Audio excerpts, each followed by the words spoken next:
Her Excellency Ambassador Rachel Kaupau from the Republic of Haiti. And Her Excellency Ambassador Andrea Bowman Stevenson and the Grenadines. Her Excellency Ambassador Rachel, we also have the representative of office, First Mexico. Here? Oh, no, maybe on the way. We also have the representative from the United Kingdom. No? Good. Malaysia. Oh, I forgot. We also have a student from Malaysia, right? Please raise your hand. Yeah, we have several students from Malaysia. And we have the 5 students from Haiti, right? Please raise your hand. And we also have the representative from Palau. And from the United States. Honduras. The Philippines. And Vietnam. Do I miss anyone? No, good, it's not easy. Actually, today, including representative and embassy in Taiwan and all students here, I think over 30 countries participate in this event because we have 2 more remote, one from Japan, one from Iceland. That means 1/6 of the global country join this 2020 ITW, I think is a record to us. I will not take no more time. Let's welcome President Haruo Hayashi, my mentor, to give opening remark. His title today, The Trend and Applications of Information for Better Disaster Management. Let's welcome President Hayashi. Good morning. Can you hear me? Good morning. Can you hear me? Yes, I can hear you. Okay, all right. It is my great honor to be here this morning. So much attendance, more than 90 people, students join from 21 countries. It's wonderful. As Dr. Lee mentioned me as a mentor, which really means I'm just an old person. So just born a couple decades before him, nothing bad. But this morning, I would like to spend some time talking about the importance of disaster management for better disaster risk reduction. Next slide, please. And then I understand, I hope that the slide is on. Okay. I understand that this workshop will focus on the first 7 days after an earthquake event. And then I believe that the people in impacted area will be very busy in adapting a rapidly changing situations. In that kind of situations, the information is the key for the adaptation. And then I believe a high quality information products will be a very, very useful tool for effective disaster response. Next slide, please. And this is the image of what I mean by information products. It goes from left to right, at the same time, right to left. From left to right, it is a scientist perspective. They focus on their research, monitoring the event or experimenting event. And then they develop some kind of models about the event, and then end up with what they call information products. Researchers often tend to think that's the end products for them.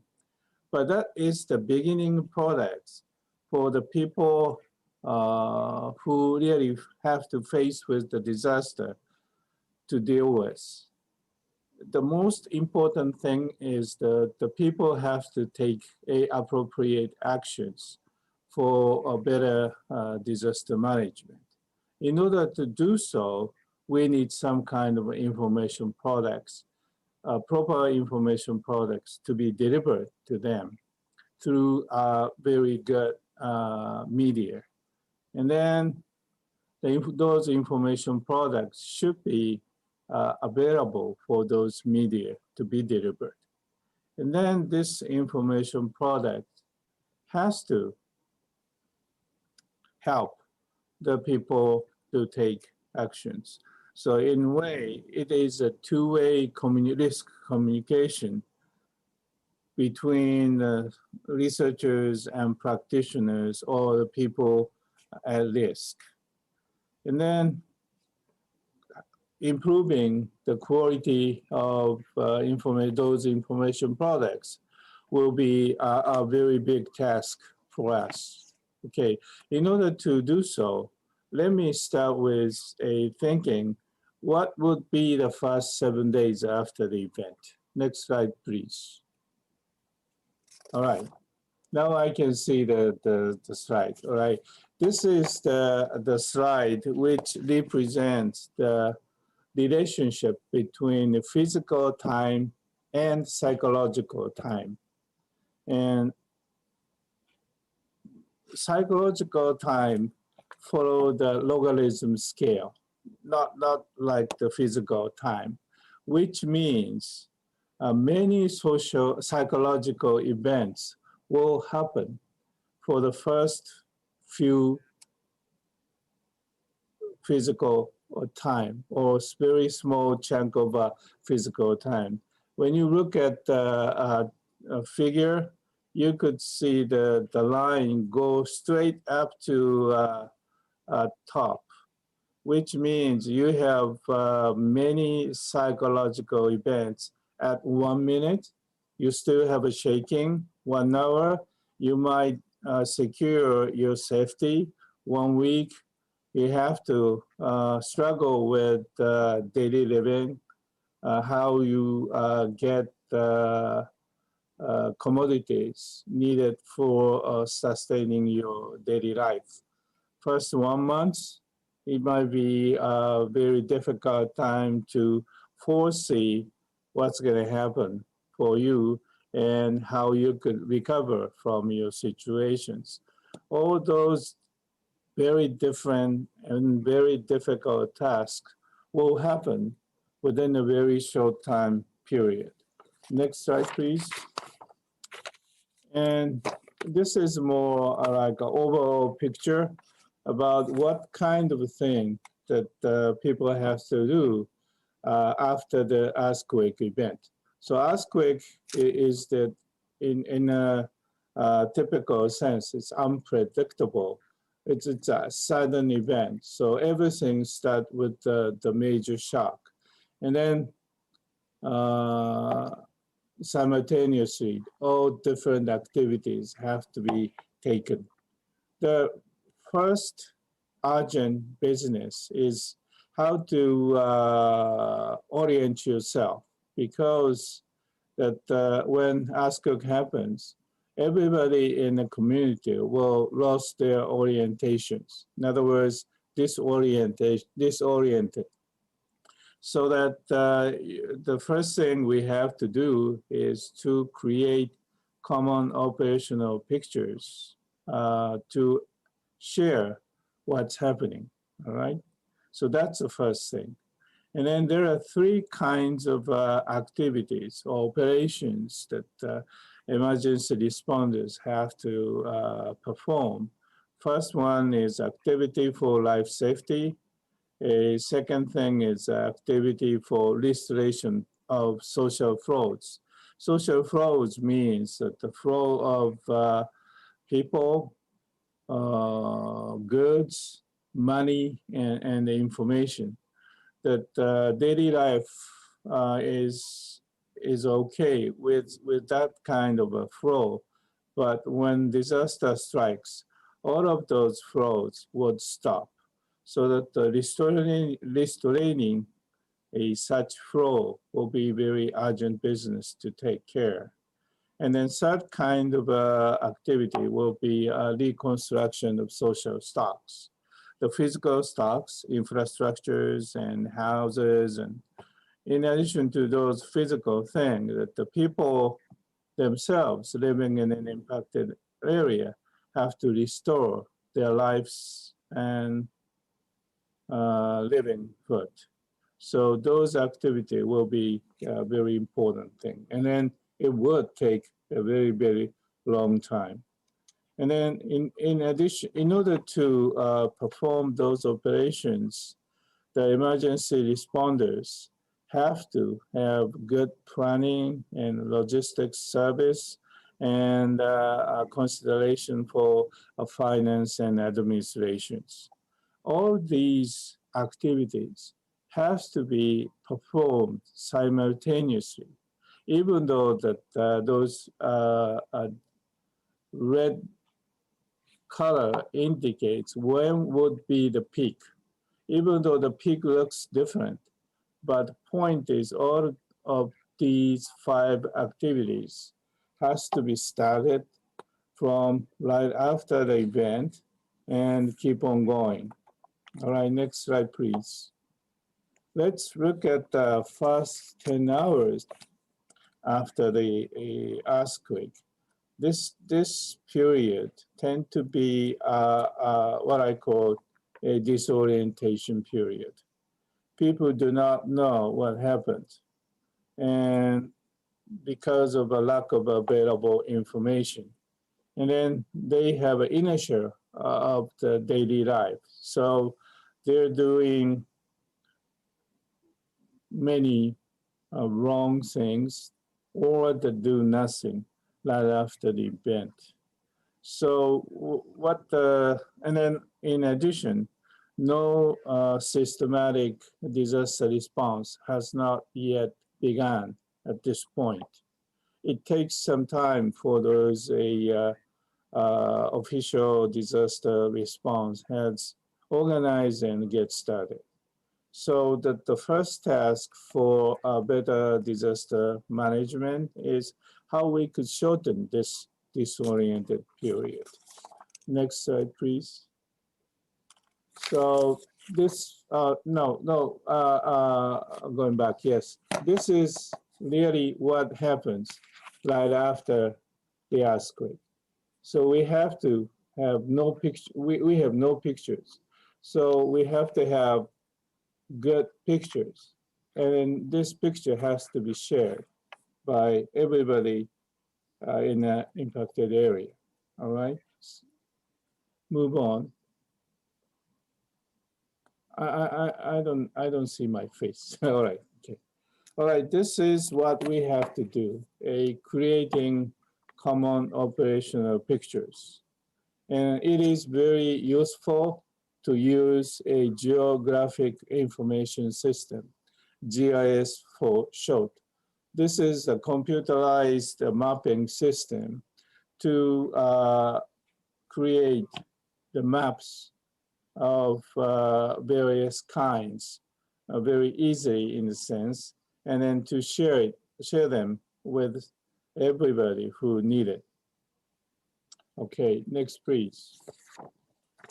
At NID, where I work right now, we've been developing so-called SIP4D, which is this network to share the information which stored at various organizations to be shared with whole parties. And then we also deploy to the impacted area to facilitate this information sharing, all right? So even though today is the focus on earthquake, let me just introduce a very recent products we provide through this SIP4D. Next slide, please. This is the heavy rain we had last week. Could you click? Yes. So you can see in the top figure that you have very strong rain coming in, so that we had a very high risk of flooding.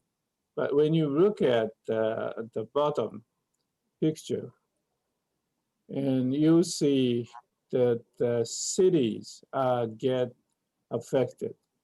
Even though those upper slide, you could see the very wide area covered by high potential flooding. But we are really concerned with how much damage will occur by this kind of hazard.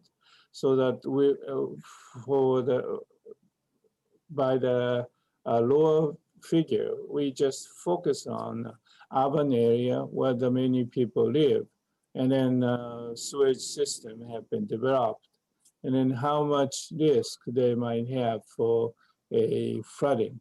And that kind of information will be provided in real time to minimize the damage. That's one of the examples of information sharing through SIP4D. All right, next slide, please. And this is what will happen for the first 100 hours after the earthquake. So this period is the period for life saving. So there is a rule called a 72 hours, a golden 72 hours rule. Next slide, please. This is the example of search and rescue, in other words, life-saving activities, which was observed at Kobe City in 1995 Kobe earthquake. This is the activity by a Kobe City Fire Department. On the first day, they rescued about 600 people, and then 80% of them were alive. On the second day, they rescued 450, the alive rate down to 25%. On third day, still they rescued 400 people, only 20% of people were alive. On the fourth day, they rescued 250. This is the last day of very big rescue activity. The alive rate was only 5%, which is statistically speaking that it is not expected to be the people alive. So by this figure, you can understand how the first 3 days is important for life-saving activities, especially the first day is the most important day for life saving. And then designating first 3 days importance, we call the golden 72 hours rule, so that all the rescue teams should be gathered on site at least within this time range. And it is very important thing. And then most of the help by the public sectors will focus on this kind of life-saving activities. But there is so many people who have not needed to be rescued. But for those who, that public help might not be enough. So which suggests that the very important thing for people to help with each other. So that's the kind of a thing for what would happen for the first 100 hours. And next, please. You can skip this. Next one, yes. And in order to mobilize or deploy such help from all over the places to the impacted area, it is very important where they should go right after the event. So that this is the example of NID help in case of Kumamoto earthquake in 2016. We provided the damage estimation right after the event or within the first 10 minutes, so that the people or the people who come to rescue will have the destination they have to go. And in this particular event, two big earthquakes occurred within 26 hours. But as you can see, that the impacted area is almost the same. So first responders, a good choice for the destination really helps to save many lives. Okay, next slide, please.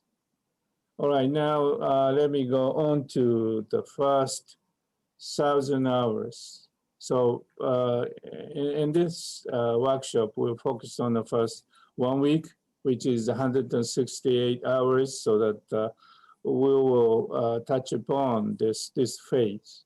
So this phase is called emergency relief phase or period. So that this is not the life-saving issues. This is the period for those who survived the earthquake. This is the period for those survivors to restore their daily lives or their long-term life purposes. So big characteristics of disaster relief period is social flow function failure. As I mentioned, various kinds of social flows, people, goods, money, and information will be stopped right after the earthquake, especially the big earthquake. So the people have to survive under such unusual situations. Let me have a next slide. This is another example of how unusual situation last in the case of 1995 COVID event. Whole electricity is stopped for the first 5 days, and water supply stopped for about 2 months, and the gas services were stopped for about 3 months. So you have to live without electricity, without water, without gas for many long hours. So and then many of the people got damage to their houses, right? So that the sheltering will become another big issue. Let me look at the different slide. Next one, yes. This is the example of 2018 Osaka earthquake, which is a very minor earthquake disaster as compared with the other big ones. It's only a magnitude of 6.1, but this is a very highly urbanized area, so that many people lived and many houses got minor damaged, and which end up with the highest amount of economic loss due to natural disasters of 2018 in Japan. All right, this maps indicates 2 different kinds of information provided by 2 different authorities. Those a red, yellow, green area indicates the gas service failure. Those red area has no gas at this point, and green area had no problem. Yellow is under repair right now. Those blue dots indicates the location of shelter and the number of people stay in that shelter. So there are several big shelters scattered around the city area. And then when this information came to our authority who plans where the temporary bath should be located, and then they selected the big circle in the middle of those red zone. This is a park, so that those who don't have gas would have a problem in bathing, so that they provided the temporary bathing service site in that park. And this kind of we call mashup, different kinds of information to be together to create additional values and then help better decision making. This is one example, but next slide, please. And could you click slowly, click, couple times? Yes, this indicates the types of information we provide through what we call NID crisis response site, which is on web, so that those who need the information, yeah, just you can click on. Yes, various types. Yeah, you can go ahead. So you see almost same kind of geological places, different types of information gathered and to be mashed up. You can go on, yes. Go on. Yeah, that's the end. All right. So this is, I think, the last slide I want to say. Information products is really a key to integrate various kinds of disaster management activities. This is the three-layer model we have for NID have. What we call resilience framework. And then in Japan right now, we're aiming to create what we call Society 5.0, and which is the society to connect cyberspace and physical space very closely, so that prevention, response, and recovery has to be taken care of by the help of those professional organizations in a very physical sense. And to help coordinate these activities, the information products will help.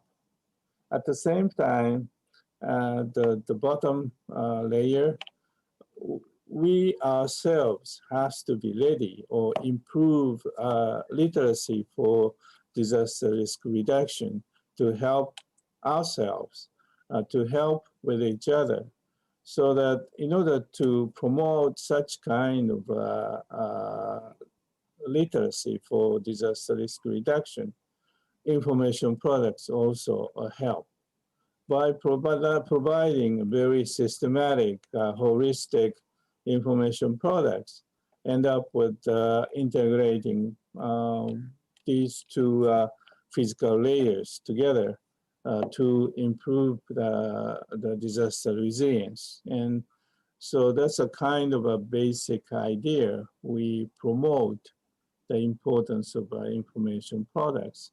I really hope that this small talk might be some kind of help for your long-term career. Thank you very much. Next slide, please. This is our logo. Thank you. Thank you, President Hayashi. Because a little bit of time, we can take one question from the floor. Does anyone have anything want to ask the President Hayashi? Please, please, please.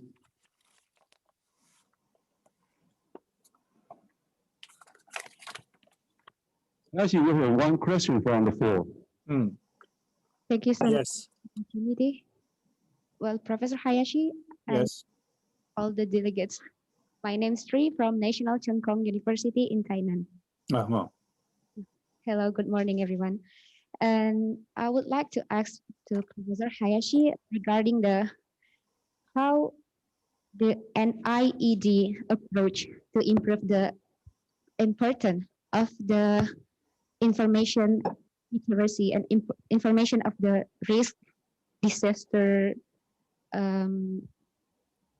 disaster information regarding to the local community, since I think it takes so much time.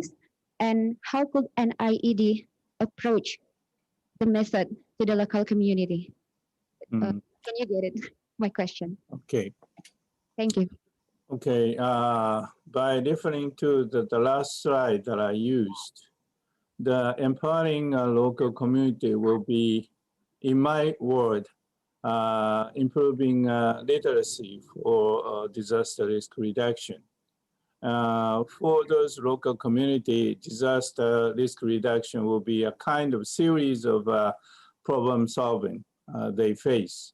And then proper advice from outside really helps to improve the quality of a solution by the local communities.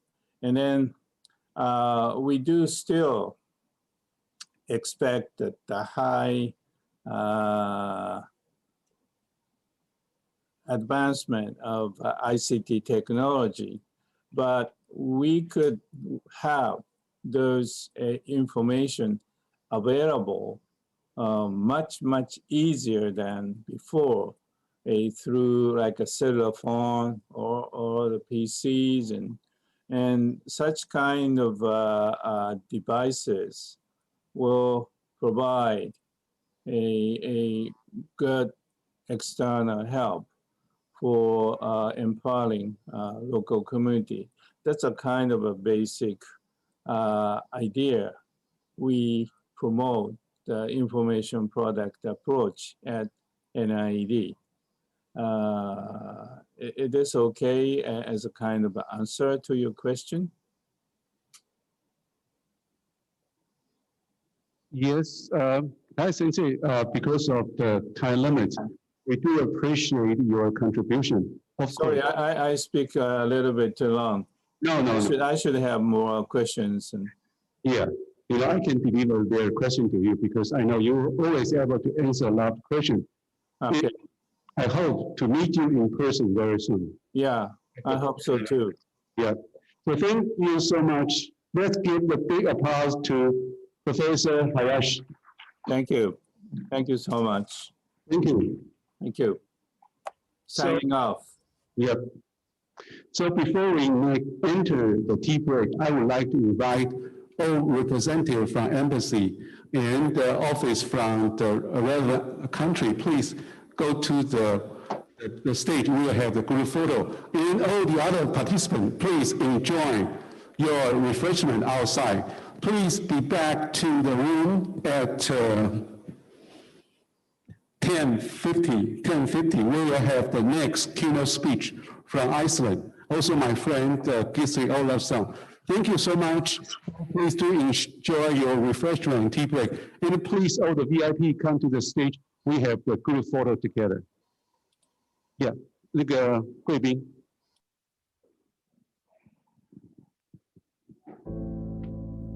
Oh, Ambassador, nice to meet you.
Sa balay nga garden nga mga gulayan sa talamnan dito kami gatanom pag mag-summer baligya ko muna para makarta. Whether it is adaptable bla ang mga seeds ini sa diri sa atong lugar and they serve as income generating projects sa school itself and this will be open sa public so that we will plant these flowers all over the city. Iloilo City will be known not only to be livable and safe city, it will be known as a city of flowers. 泡泡 plan that matter. 泡泡 plan with disaster resilience. 泡泡 plan to integrate everyone. 5 months ago, we not just plant a seed. Actually, we plant a hope. We plant a friendship. We plant the linkage.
very much happy, and we are so much thankful for APIC now harvesting what they have learned from out of that seminar. Thank you, and may God bless you.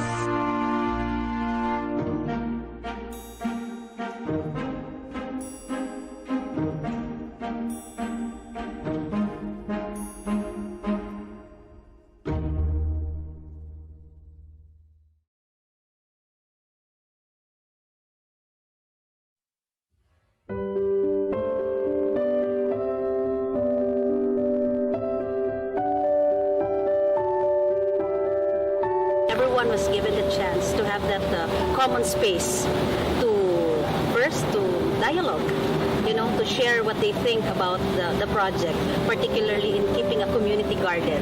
So it was on that note that everybody started to sit down and to talk together, because there was no other opportunity for them to work as a group.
慈济50行愿之路100个观念系列报道，今天带您看到的是慈济如何从跨国援助走向深耕社区。以马来西亚为例，在同为东南亚的国家缅甸，2008年发生了严重风灾时，大马慈济人立刻启程，踏上了国际赈灾的脚步。从短期的发放义诊，一直延伸到中长期，给予当地农业方面的技术指导，也发放稻种，协助当地人从根本来改善生计。多年来的投入，在缅甸有越来越多人援助自助，尽管依旧过得贫苦，但善心却很富有，真正做到了爱落实社区。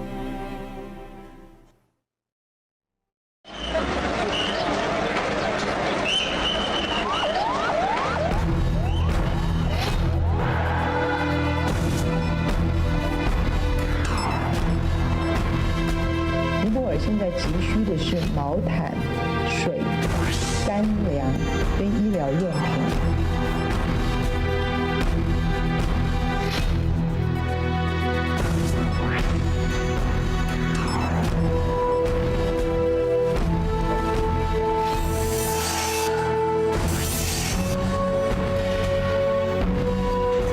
国际赈灾灾难的时候，第一就是看到自己，全世界募款的钱。比如讲，在尼泊尔也是一样，在缅甸也是一样，是实际全世界募款的钱呢，全部是台湾。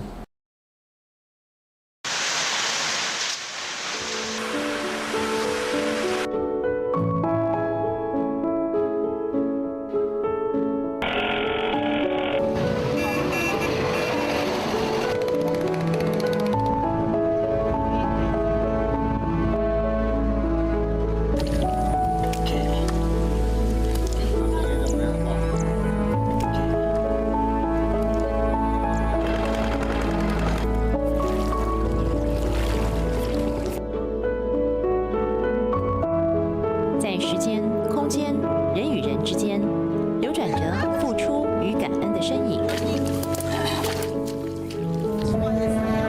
缅甸都是马来西亚的槟城啊，去带动辅导，那也很感恩马来西亚纪元，他呢就率领了一群人投入了，要帮助他们。天地之宽呐，路再难走呢，他们也要走出来一条菩提大道。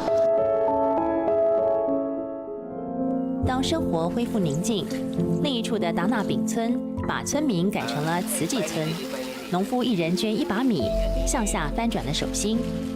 回想2008年第一次踏上缅甸，当地一个慈济志工都没有。现在本土志工与善心纷纷涌现。都ပွားမျိုးစကားပေါ့အဲ့လိုမျိုးဆက်ပွားပေးဖို့အတွက်ဒီကလေသမားနဲ့ဟိုကလေသမားနဲ့လေဟိုနှွေးထွေးမှုတွေဖြစ်သွားအောင်တွားတွေ့ဆုံပေးမယ်အဲ့ဆန္ဒနဲ့ဘလိုမျိုးလာပြီးတော့ဆော်ပြီး最重要我们的目标要去做的，不管我们在缅甸也是一样，在尼泊尔也是一样，我们最重要还是要度他们。变成来讲，他们也是可以变成我们一个菩萨嘛，就是爱的可以recycle。而马来西亚慈济人最早的国际赈灾经验，就在2004年这一场无情的海啸。灾难悲极无言。2004年12月26号，南亚大海啸。一方有难，十方支援。马来西亚跨入这个国际赈灾了。怎么样及时务实？所以社区志工现在都以地缘，到了国际赈灾也是一样，你要效率高。你比如说马来西亚，它可以很快到缅甸，当然是由台湾带动。什么事情呢？有本会这边呢，因为这是大脑嘛，我们呢有一个指挥体系。那同样的，今天非洲，非洲没有什么资源了，全球的资源可以过去。在苦难的黑色大地，常年饥馑的非洲，慈济志工不畏艰辛，从南非德本开始。跨越千里，就近展开跨国跨部落的发放。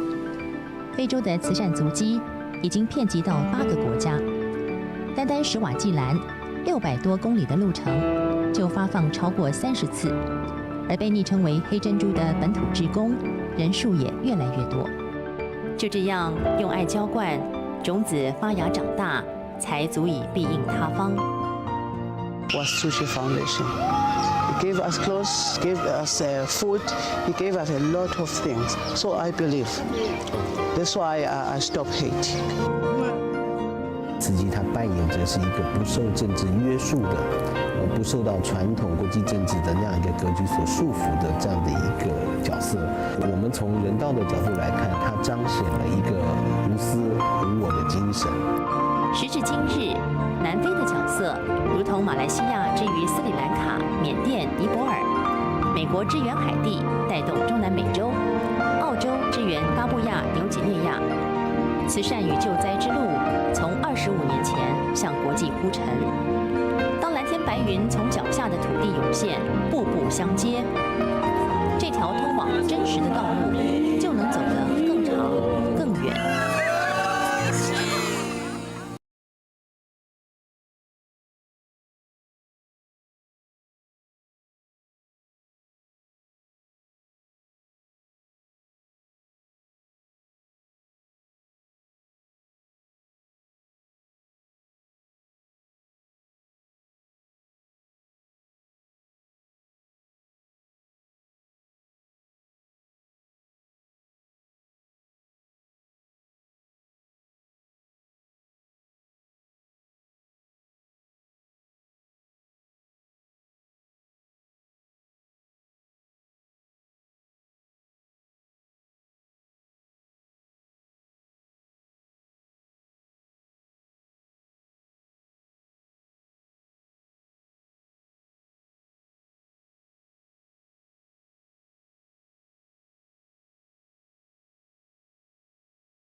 For this section, I'm honored to invite Gisli Olafsson. He is the humanitarian assistant of NetHope. I said, Professor Hayashi like my mentor and Gisli like my brother. The first time I met Gisli, it was in 2010 after the Typhoon Miracle. At that time, Gisli still was the Microsoft in charge of emergency management. Gisli had lots of experience. He once is the team leader of search and rescue team of Iceland. So he had many field operations about how to save people efficiently. And he also good at computer. Let's give a big applause to Gisli Olafsson and his topic today, close the role of youth in disaster preparedness and response. Let's welcome Gisli. Thank you. Thank you, everyone. Thank you, I said, for the nice introduction. I decided to talk to you a bit different than I've maybe done in previous talks that I've given on disasters, because I heard this was a youth workshop, and I wanted to speak about the differences we have in generations and how we handle disasters differently, and also how we handle technology related to disasters differently. As you can see, it's a bit dark where I'm talking from, if you can see my video. And that's because I'm talking to you from Iceland, where it's the middle of the night. But I'm always happy to get up in the middle of the night for a good talk with people.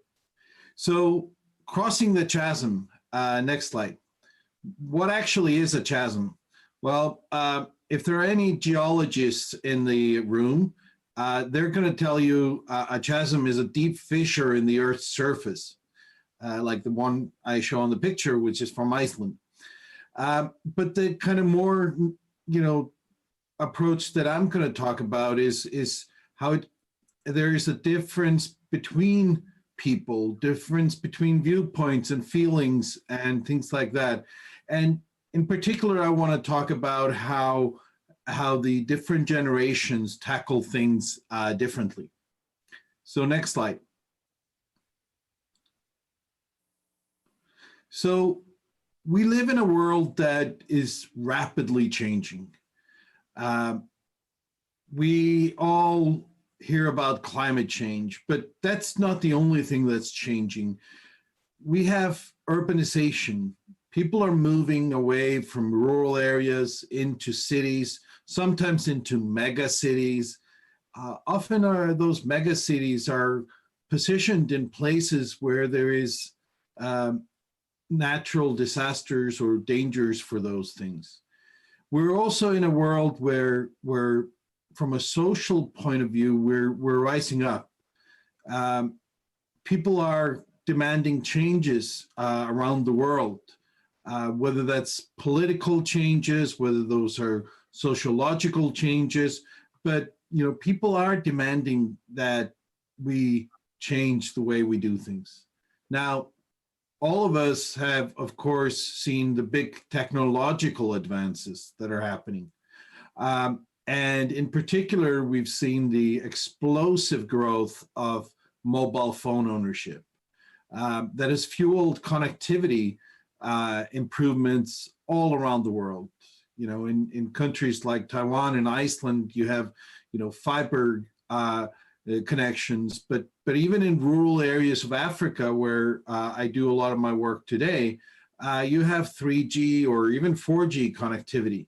And that has changed enormously just in the last few years. And finally, we have social media and this ability to connect. And, I know how things are going with my friends in Taiwan, because I can see on social media what's going on, whether there's a typhoon coming or even what they ate for dinner last night, if they are sharing that.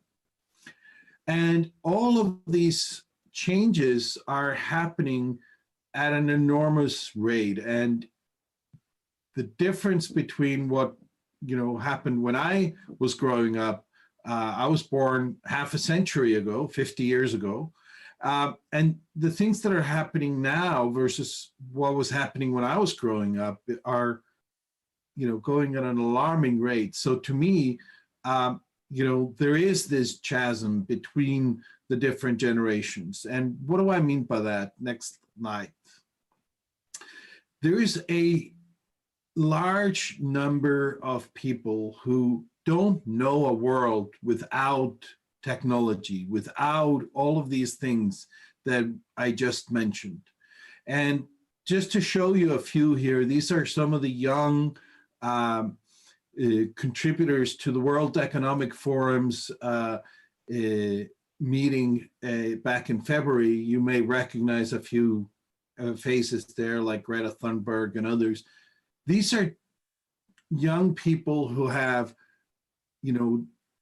used their voice, used their social media, used their ability to network with people to truly make a change in the world.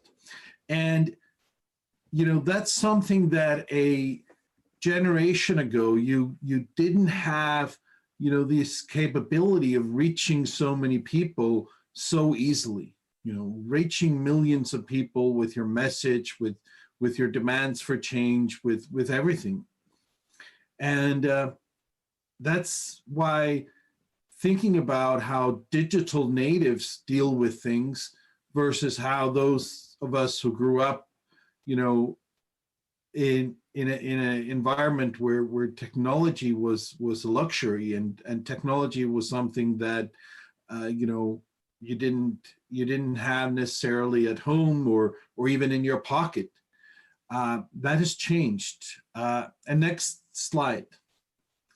But what does that have to do with disasters and this workshop that you're doing? Well, I strongly believe that digitally native youth, those of you who have grown up with technology all around you, you approach problems with a fresh mindset, with a mindset that those of us who are of the previous generations, we're bound by our, upbringing and by, this is how we always used to do it. You don't have that as youth. You don't have those same things.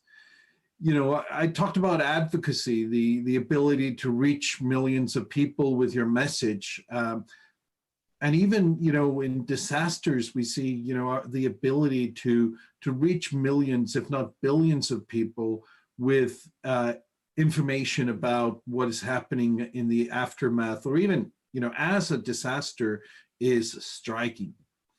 But this also creates new approaches and new mindset around how to better prepare for disasters. The preparedness kind of process and approach that we've used for the past 20, 30 years, while it works great, it doesn't reach everybody. It doesn't, capture everybody. And by looking at it from a new point of view, thinking about how do we make it entertaining? How do we do a TikTok around preparedness is something that, I wouldn't think of, but digital native youth would think of. Response. How do we leverage all this technology when we're, when we're responding? Philippines, for example, leverages Twitter a lot to have people report where there are issues, where they need to be rescued with the hashtag PHRescue. And, thinking about how we do response and also into recovery, how we do all of that using this new mindset, not just using social media, but thinking how we build up communities, how we build things bottoms up. But there's also another site where digitally native youth can act as a bridge. I do a lot of work now over the past year in Africa, in sub-Saharan Africa, and I work with smallholder farmers. These are farmers who live maybe on 1 acre of land. Most of them are in what we call extreme poverty, meaning they live on less than $2 a day. Well, while the world around them has certainly changed a lot, many of them have not necessarily, reaped the benefits of this. Many of them may not even have mobile phones. So the concept of digital literacy is something that, we need to think about. And when we're thinking about it, it's not just, that certain areas of the world may have different digital literacy skills. We also have to remember that different generations have different digital literacy. And a year ago, I met a farmer, an old farmer. He was in his 60s in a rural area in Rwanda. And he was so proud because he had just taught a group of farmers that he worked with how to use mobile money. And, in many countries here in Africa, mobile money is the norm. But this was the first time he and his, neighboring farmers had ever used it. And he was so proud that he was the one who was teaching them. But in many places, it's actually the youth that works with people, works with older generations, teaching them how to use it.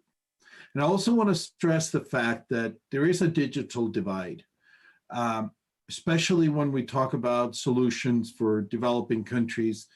They do not have the same access to technology as we do, whether that's having, the newest smartphones or even having the connectivity. So that's something we also need to think about as we're, leveraging some of those new digitally native approaches to solutions. Next slide, please. Now, those of you in the room who are young enough to be able to call yourself digital natives, you're brought up in a world that is always connected. It's like, the only time you turn off the phone is when you go on an airplane. And now we're even changing that because many airplanes have Wi-Fi. But it was like the only place where you got a little bit of rest from phones.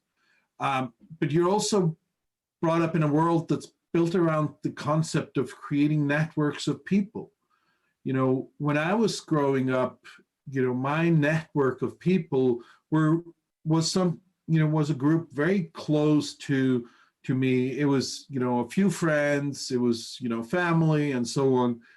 We now have this ability to build much bigger networks. Our whole neighborhoods can be on a Facebook group or on social media and can communicate with each other. You're also brought up in a world where data is everywhere. And it's like, we talk a lot about big data, but there's these things that these stories about how in a one day we're creating more data than was created ever before in the history of the world, and it's like data is everywhere, and with IoT and other things we're getting even more, and all the sensors and all the data we have now around earthquakes and volcanic eruptions and so on, we're overflowing with that data, and sometimes we don't really know what the data means. And interestingly enough, we have a volcano. We have a few volcanoes in Iceland that are ready to erupt, but one in particular that's they're kind of expecting to erupt quite soon because it erupts every 5 to 6 years. And the other day they announced that most likely there was a volcanic eruption potentially starting. What happened, however, was that there was a sensor on top of on top of the glacier, on top of the crater. And because the sun had been shining so much in the past few days, the sensor had actually fallen a few meters.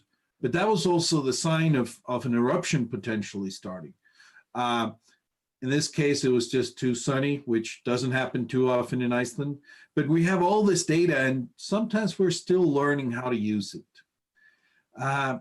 You're also brought up in a world where, you know, human-centered design is kind of key to success. And that's something I will touch upon.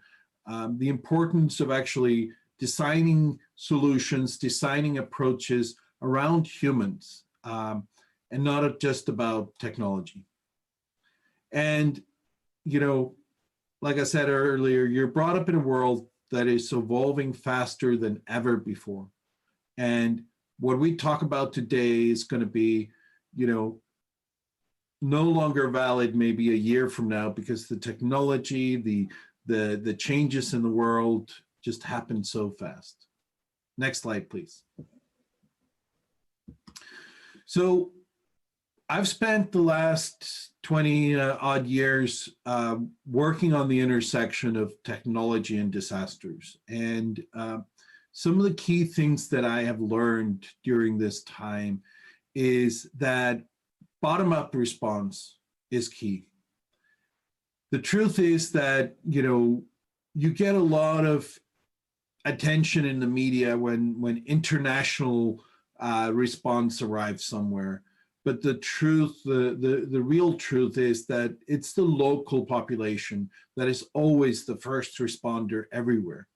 You know, they even precede what we traditionally call first responders, which is the police, the fire department, you know, and ambulances. It's the local population. And it's the local population that's also going to stay there long time after everybody else has left. And it's important to think about how to empower those local communities. How do we help them prepare better? How do we help them become more resilient? How do we help them respond themselves in the beginning? And then how do we help them recover? What I've also learned is that power is often the most scarce resource. My esteemed colleague who was speaking earlier from Japan can tell you that, you know, most of the mobile towers in the 2011 earthquake and tsunami were actually not that much damaged, but one of the key problems they faced was how to get electricity to them. And power is something that is a, you know, really tricky thing to address in disasters. And if there are any people in the room who are you know, interested in thinking about new battery technologies and new ways of dealing with power issues, there's a lot of opportunity there for us that are responding to disasters to have better access to power. We also see that connectivity goes out. Maybe not for too long. We're actually, you know, getting really good at having our mobile networks more resilient, but they are going to be intermittent. There's going to be issues where connectivity is coming in, it goes out, it comes in, often because of power issues. And in some cases, the solutions to connectivity may be using satellites or you know, other networks that create high latency and low bandwidth. So, you know, while it's great for me today, for example, to be able to talk to you all the way from Iceland, you know, when we're thinking of creating solutions, creating approaches for disasters, video conferencing may not be something that actually works in those environments. What I've also discovered is, you know, just like there is an overflow of data, data surely exists in disasters, You will hear, villages saying, these are the things we need, these are the number of people affected, and so on. But where the true problem lies is that people collect that data in different formats. I jokingly say that we seem to reinvent an Excel sheet every time we go out for a disaster. And to actually combine all of this different information from different sources in order to achieve, gain a good oversight of what's going on can be really difficult. A good friend of mine, who's run crisis informatics for major emergencies in the past, said 90% of the time goes into data wrangling, which is fixing the data so that it can be used. Only 10% actually goes into doing the analytics on it, presenting it, and so on. And finally, I mentioned it before, but human-centered design, whether you're doing technology or just creating solutions that can be used in the times of crisis, always start with the people. Always start with those that are affected or those that are intended users. And why do I say this? Well, it's because I have seen way too many people spend time on creating solutions that don't really apply in the field, don't work, aren't really what people need. They just are what people think that people in disasters need. Next slide. And that kind of touches upon some of the challenges that I've seen.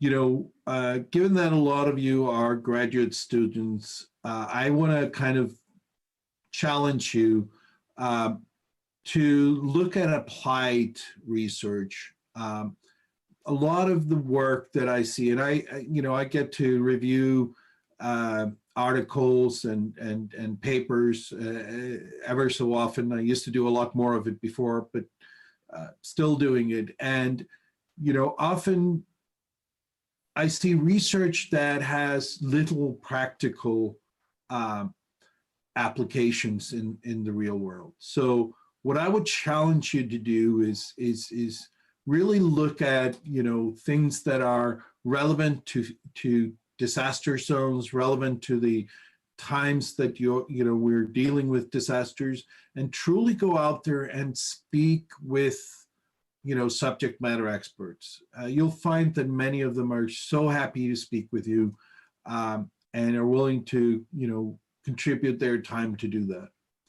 Hackathons have become really popular in the last decade or so.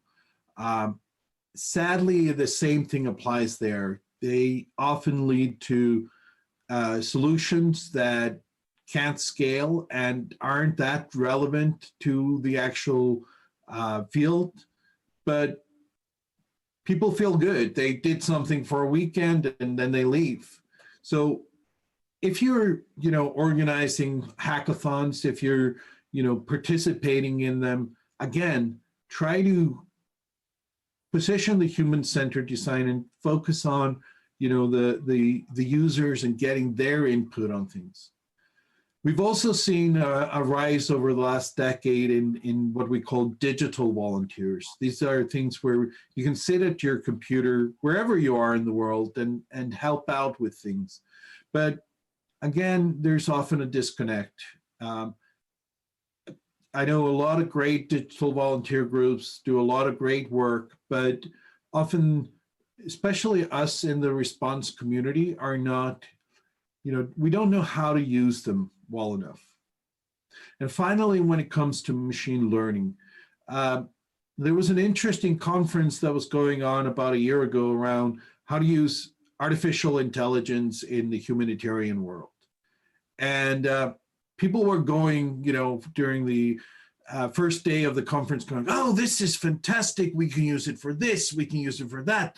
Oh, we can create this AI and this AI. And like everybody was really excited until somebody pointed out that the data for training those machine learning models doesn't exist. So we're not really good at capturing and sharing data and like keeping it until, you know, for after the fact, if somebody wants to use it as training data. So, you know, if you're working in areas of machine learning or AI, you know, do check whether the data that you need actually exists before you go down that route. And next slide.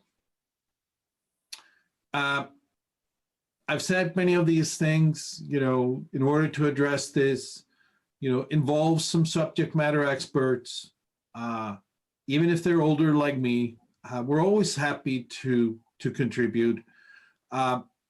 Human-centered design, if you haven't studied that, you know, spend time, you know, learning more about that, about design thinking, user experience, systems thinking, and so on. This really helps you focus on what truly works in real life. Like I said earlier, validate all your assumptions so that you don't, you know, end up with a fantastic concept of an AI model, but then there's no data. You know, if you do practical research, applied research, then, you know, your research can actually have huge impact. You know, I know that it's hard. There's a lot of push in the academic circles for more theoretical research, but, you know, my challenge from our side is do more practical and applied research. And finally, I really have to say I like the approach that, you know, this workshop does, and I've seen others do it very successfully, is like bring the elements of a disaster simulation into the training. I have a good friend who teaches at one of the universities, and his entire course is one long simulation. So even through a whole semester, they go through a simulation. And by building the training, the workshops, the hackathons around a simulated event, it helps trigger people's minds in a good way. Next slide. Now, just very quickly before I open up for questions, I want to talk about crossing this chasm of accessibility. Next slide. And the first kind of chasm that we have is around digital literacy. And I truly, you know, encourage you to think about creative and innovative ways to help improve digital literacy, whether that is helping older people or people who have less access to digital technologies. Help create innovative ways to address that. And, you know, also look at how to use youth, and not just, you know, you who are kind of graduate students, but even down to children, how to use them as those generational bridges. And finally, you know, when you're designing solutions, think about the fact that something that may be very, you know, very easy for you to understand because you've used a mobile phone for the last, you know, 5-10 years, may not be that simple for everybody else. And I can give you a quick example of this. You know, we were designing a solution to use out in the field with the farmers that we work with. And we have, you know, these field officers that go out into the rural areas and work with the farmers. We were creating an application for them to run on tablets that we gave to them. And we put a little settings icon, you know, the little kind of wheel that we're all used to knowing that is the settings. Well, guess what? They had never used tablets before. To them, that little icon that was so simple for us to understand meant settings certainly didn't mean settings to them. It meant, you know, they didn't really know what it meant. So they, of course, tried pressing it, and then, you know, in the end, they learned that that was settings. So as you design things, you have to think, you know, about the concept of digital literacy. Next slide. And finally, it's thinking about the fact that there is a digital divide. This divide can can both be, geographical, but also generational. And, for me, who I do a lot of my work in the global South, as it's called, in developing countries, there are places that mobile phones are, ownership is still low. And, we've had to think about innovative ways of addressing that. Like, our farmers that we work with, we've created simple ways for them to be able to buy themselves a simple, $10, $15 feature phone, not smartphone, but feature phones. You also got to realize that, while all of us have a smartphone in our pocket, that's not the case in rural areas in developing countries, and therefore think about, when you create solutions, think about solutions that can work both in, higher smartphone, kind of technology, but also in ways that can work on simple phones. So there are technologies that, you've probably never used, but I remember using for a couple of years, technologies such as USSD, which are like menus on feature phones that we use to actually create all kinds of programming for farmers in our work, and can be used to do all kinds of interesting things in disasters as well. And finally, think about the fact that, while we have gotten used to unlimited data at a low cost, for many people, data is still a very expensive thing. So next slide, please. You are the future. You are the next generation of people who are going to be contributing to the disaster preparedness and disaster response and disaster recovery. You think in terms of technology. You think in terms of how we can achieve new things. And I really encourage you, to think about how you can shape that future. Ask for help. Ask people to contribute the expertise that you need, but bring your fresh insight into this. And with that, let's go to the next slide. And if we do have time, I'm open for questions.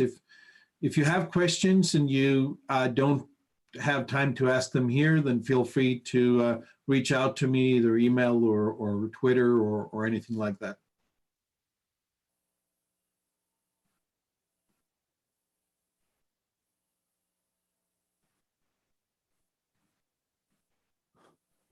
Hello? Yes, I think we can take one question from the floor because, sorry, you have to get up so early, but I know you're used to it. Yep. When you deal with disasters, you work around the clock. So I'm more than happy with that. So any question from the floor? Yes, please. Please also identify yourself to the speaker and to the audience. My name is Manase from National Taiwan University. I study climate change. In your presentation, you mentioned young people in developed countries and developing countries. And most of the studies report that developing countries, they suffer more from climate disasters than developed countries. So, I mean, what could be your opinion about the role of young people in low developed countries, low income countries, in disaster preparedness and response? What could be your opinion about this? I think they're the key. I think they're the key to solving some of those problems. I think, young people are also great advocates. You can see some of the people that I showed on the previous slide that had these young, ambassadors of the future, you could say. They are doing things, getting people to change behaviors, getting people to getting politicians to change the way they do things. There's an 8-year-old in India who's a climate change activist that has been fighting over the last few weeks to not have students in India go to do national tests in the middle of a pandemic. An 8-year-old, and that's what I mean by the power of the youth. She has gotten millions and millions of people to hear that message, to contact their politicians, and now the politicians, various states in India are now calling off these exams and so on. That is a power that you didn't have 20 years ago, 10 years ago. And I think when it comes to changing our behaviors around, preparedness, disaster response, the youth is the key. And that's why I'm challenging you.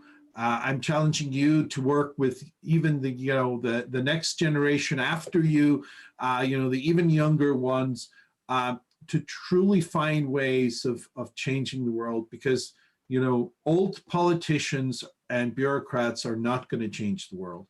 It's the youth. Okay, thank you. Gisli, thank you for your time and contribution and wonderful speech to the youth, our hope and NetHope together. So thank you. Hope see you soon. Have the heart again when we meet. Thank you, Gisli. Thank you very much. And everybody feel free to reach out if you want to ask any more questions. Okay, because time is about, we have proceeded to next session. You can find Gisli from Facebook, Twitter easily.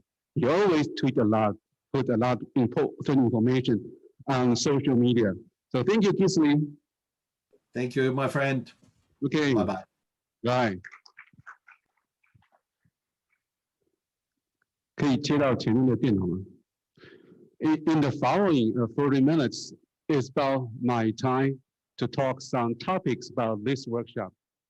So I also will, actually I appreciate two presenters this morning. Give